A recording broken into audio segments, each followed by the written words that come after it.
Cool. Taylor's talking again. It's a good day for a yelling to the sky ramble. I haven't done anything like this in a small while. Been a bit of a morning so far.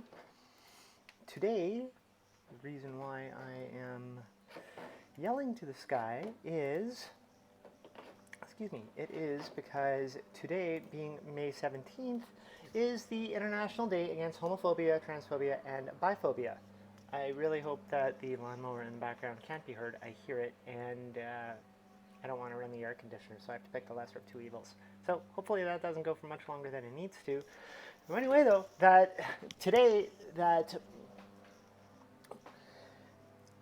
a lot of times it feels like there's a lot of awareness days when it comes to any sort of discrimination against the queer community, and you can find two camps with that. Oftentimes you'll find one camp that's largely, again, why is this? There was just a day like this the other day or whatever.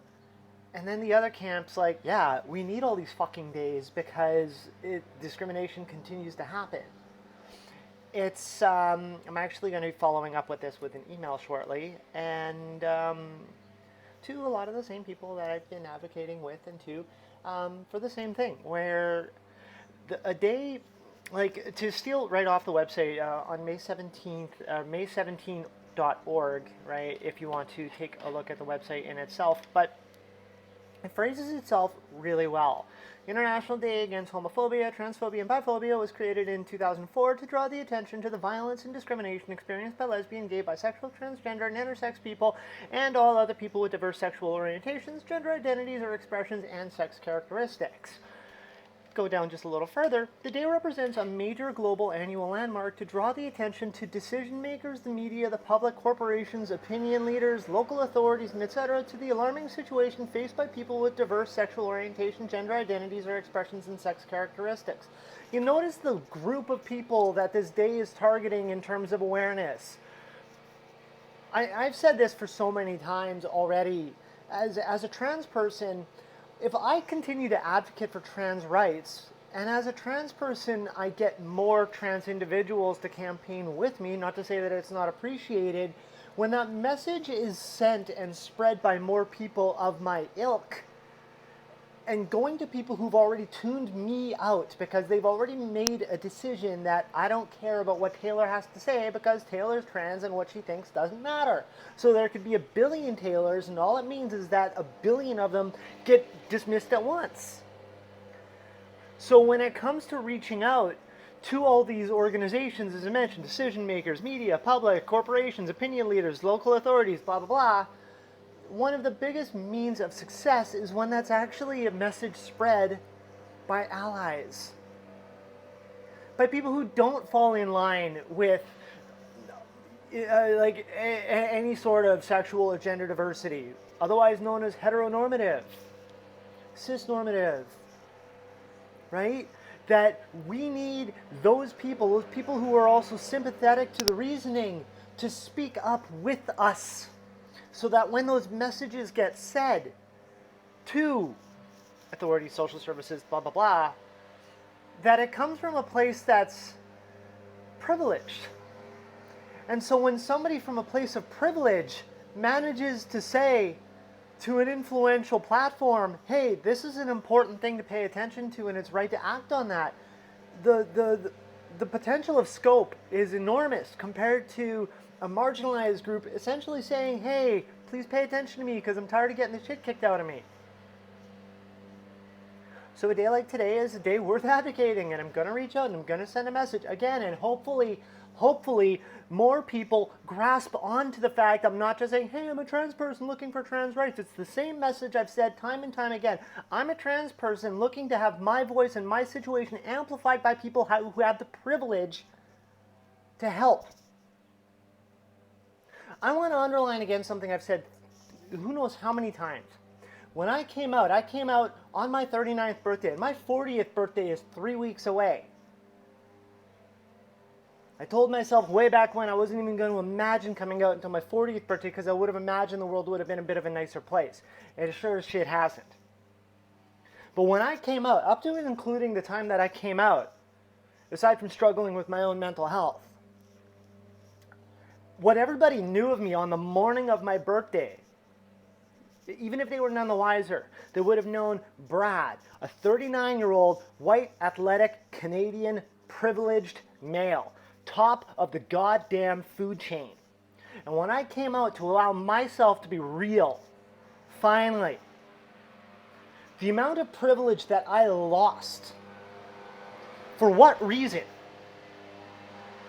Ask yourself that. What reason validates me losing as much privilege as I did because I became real?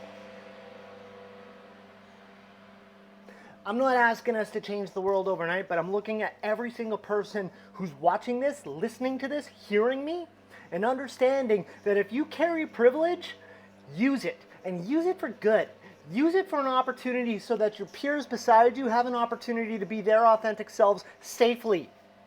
Use it so that people that you don't even know realize that there's a safer world around them and they can live a more authentic lifestyle, regardless if they're trans, regardless if they're homosexual, regardless if they're bi, regardless of whatever the fuck.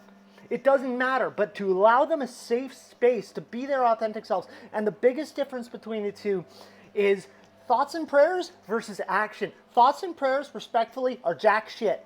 Thoughts and prayers stop at your own arm's reach because, oh, you know, I feel good for feeling good for them. I feel good for hoping that they do well. What influential change does that happen? I've had to overcome my own thoughts and prayers for 39 years. I don't need a pat on the head. I've done enough head patting of my own to be where I am. But I need people to go ahead and use their opportunity to stand up and do the things. Do the things. And if you don't have the ability to do the things, stop coming across like you do. Stop pretending like you can. Because for all the performativeness that's provided of support, but with no follow-up behind that, is ridiculously harmful. Ridiculously harmful. Because all that does is it creates the impression for marginalized groups, and it doesn't matter what the marginalized situation is, but to give them the idea that there are more people supporting them than the reality it's how many ways is that flawed? But then even to the point where you've got these individuals from marginalized groups who go ahead and advocate for their rights. Basic human rights, deserving of decency and safety, of all the things. And when there's a situation where these marginalized groups are asking for help, asking for assistance, asking for your visibility to say that we see you and we hear you and we appreciate you and we accept you and we support you, I think I said already, and none of that, all that does is it gives the oppressor more of a concept that they're the right ones.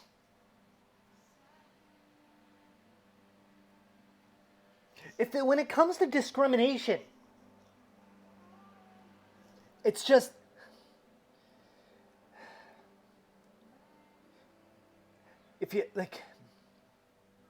when it comes to discrimination,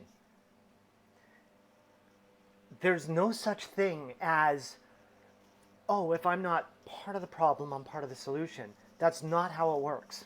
If you're not condemning, you're condoning.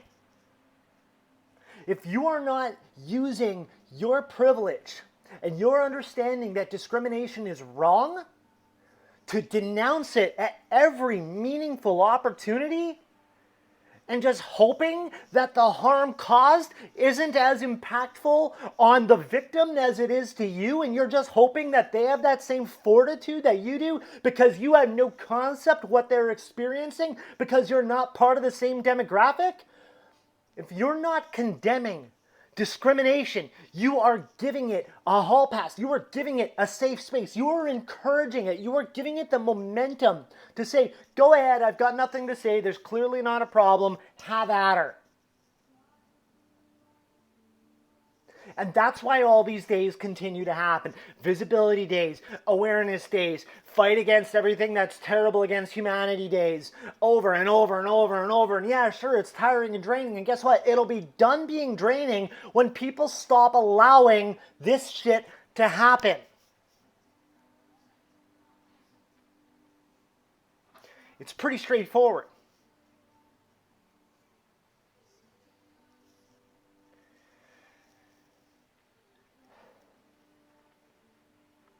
So what do we need?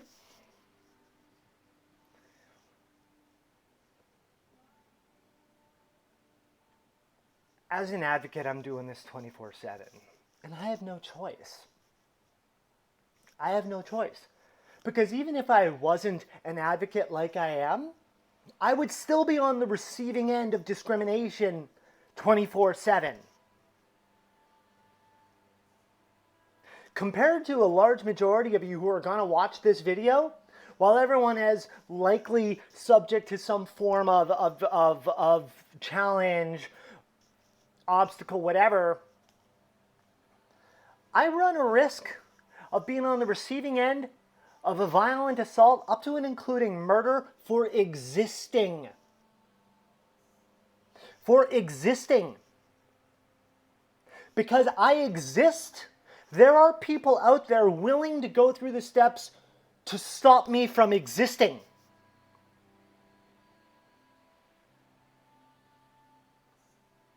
I can think of a few other examples, but how many of you watching this experience that same thing? How many of you wonder if this is going to be the last time you get to go walk to the store and buy milk because somebody says, I don't like who you are and I'm taking care of it? How many of you get that privilege? How many of you get that awesome privilege of, even though that it's blatantly wrong in all sorts of ways, to be hunted down, chased, defamed regularly about being a pedophile? What's the consequence of that? Huh? What is the consequence of somebody with their brain so smooth you can go skating on it thinking that they're going to go ahead and cleanse the neighborhood because they don't want a pedophile, even though that it's not the same person? And there's nobody stepping up to do anything about it. The cops don't give a fuck about it. Politicians don't give a fuck about it. Social services don't give a fuck about it. Right? But hey, just go ahead and live your best life. That's cool. Do people really grasp what the actual extremities of consequence can be from discrimination? Because discrimination already starts with fear. Okay? Fear is what fuels hate. Hate fosters violence. And so if you're terrified of something that you don't understand and your natural reaction to that is the elimination of it, there's no reasoning to that type of mentality. But hey, what do I know? It's not like I've lived this. And for every single person who's on the receiving end of the emails that I send, who watches this video, you have the ability to create change. You do. There's not even a question about it. You have the ability to create meaningful change if you cared. Okay? If you cared. One letter to your MPMLA counselor. Hi, this is a concerning issue. Visible support. Hey, what can I do to help? Pass the message on. Hey, I saw this, I don't know what to do about it, but does anyone know how to help with the situation? I'd be happy to help out. But everyone's so focused on their own MOs, their own 9 to 5. Not my problem, not my problem, not my problem. But then one day, someday, there's going to be somebody that you know, right, suffering from a severe consequence of discrimination. You'd be like, oh, that's a shame. Our world's really shitty. It sucks that happened. I hope that doesn't happen again. Does that sound familiar? Wake up. So what do we need? Action. As I mentioned, do the thing. The thing is lots of options. Just do any of them. Be an ally. Show support, visible, meaningful support. Spread the message, help communicate it, offer some time, offer some resources, sell some resources, be available, be useful. Something. And if you don't want to do any of that, stop pretending. That's the biggest one. Stop pretending like you care. And straight up say you don't care. That's way better. It's way better than talking to a wall. It's way better talking to potential. It's way better than going ahead and talking to an individual that you think, maybe if I say the magic words somehow the right way finally, they'll hear me. 10% of people will buy anything that you try selling them, and 10% of people will never buy a single thing under the sun, no matter what. No matter what you're trying to sell, how you're trying to sell it, they're not going to buy it from you. So that's 20% of the population right there. The other 80% of the population is open to suggestion. Where are you in that 80%? Speak up.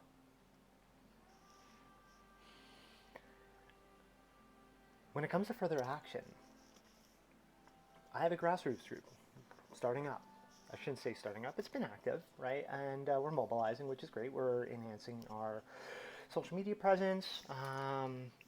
Going to be planning some campaigns and whatnot, and similarly enough, all I can help is the added support with that. It's because you need to do the thing. I've repeated the same thing time and time again, over and over and over.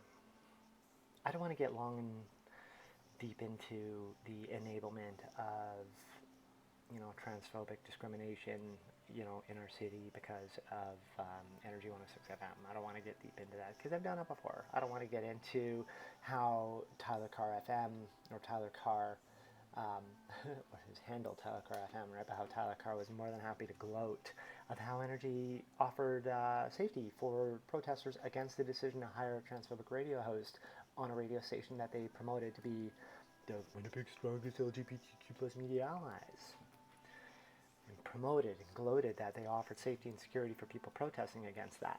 I don't want to talk about that. I don't even want to talk about how Tyler was literally crying, recorded crying. Big old crocodile tears, of course, right? But how it's not okay to bully, and how there's, I believe he used the number of 8 negative experiences, or 8 positive experiences need to happen to offset 1 negative one. But he's crying. I don't care. There's never a time that it's okay to bully. You're right, Tyler, there isn't. There isn't an okay time to bully. There's no time, no place to bully. So I'm just curious, where if I personally, and you know this very well, and I know you're not going to listen to this, but I'm just going to speak to this guy anyway, just in case. But why would I go ahead and visibly support you and Dave and denounce death threats against you and other forms of harm? And I made an affirmation to your bossy boss, right, Adam, in your own boardroom. Why would I make that affirmation of standing up for you guys about any harm against you? But you just go ahead and throw me to the wolves because you don't like an advocate that's busting her balls, holding you guys accountable for creating harm in Winnipeg's LGBTQ plus community, right? Hey, strike out hate. I've said it time and time again, and I'll be more than happy to repeat it. It's clinically impossible to be that stupid. Every decision that's been done in this city regarding the enablement of discrimination, harassment against any gender or sexual diversity, that's not an oopsie doodle. It is a systemic malfunction that is enabled in our city and will continue to happen until that's recognized. The people in the platforms who allow it, they don't not know. They know. They just don't care. Because if they start to care, that disrupts their own operations. And everyone will piss and moan saying that the person themselves are like, oh, they're not fit for the job, because if I was doing the job, right, I'd be paying attention to reason, source. But the reality is it's the job that's broken. There's no room created to integrate a safe space for diversity. Think about that.